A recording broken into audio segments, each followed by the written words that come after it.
नमस्कार, मैं हूं निशा शर्मा और आप देख रहे हैं राष्ट्रीय जगत विजन न्यूज। अगर आप भी हमेशा की तरह होलिका दहन के अगले दिन होली खेलने जा रहे हैं तो ये खबर आपके लिए है, क्योंकि होली को लेकर इस बार लोगों के मन में काफी सवाल है कि आखिर रंगों की होली 3 मार्च को खेले या 4 मार्च को, क्योंकि इस बार चंद्र ग्रहण ने होली की तारीख ही बदल दी है।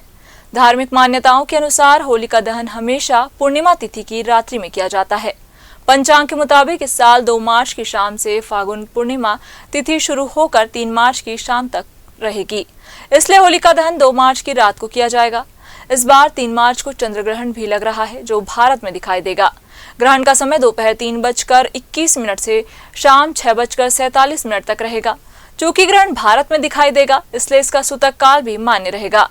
ज्योतिषाचार्यों के अनुसार चंद्र ग्रहण का सूतक ग्रहण शुरू होने से 9 घंटे पहले लग जाता है। ऐसे में 3 मार्च की सुबह लगभग 6:21 पर सूतक काल शुरू हो जाएगा, जो ग्रहण समाप्ति तक प्रभावी रहेगा। धार्मिक मान्यता के अनुसार सूतक और ग्रहण काल के दौरान शुभ कार्य, उत्सव और रंगुलाल खेलना शुभ नहीं माना जाता। इसी कारण अधिकांश पंडित और ज्योतिषाचार्य 3 मार्च को धुलंडी नहीं मनाने की सलाह दे रहे हैं। ग्रहण समाप्त होने के बाद शाम को स्नान, शुद्धिकरण और पूजा पाठ किया जाएगा। ऐसी स्थिति में इस साल 2 मार्च की रात को होलिका दहन, 3 मार्च को चंद्र ग्रहण व सूतक काल और 4 मार्च रंगों की होली यानी धुलंडी खेली जाएगी।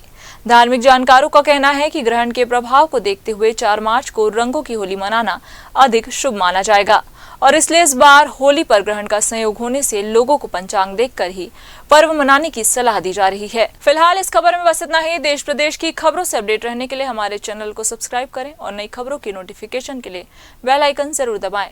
नमस्कार।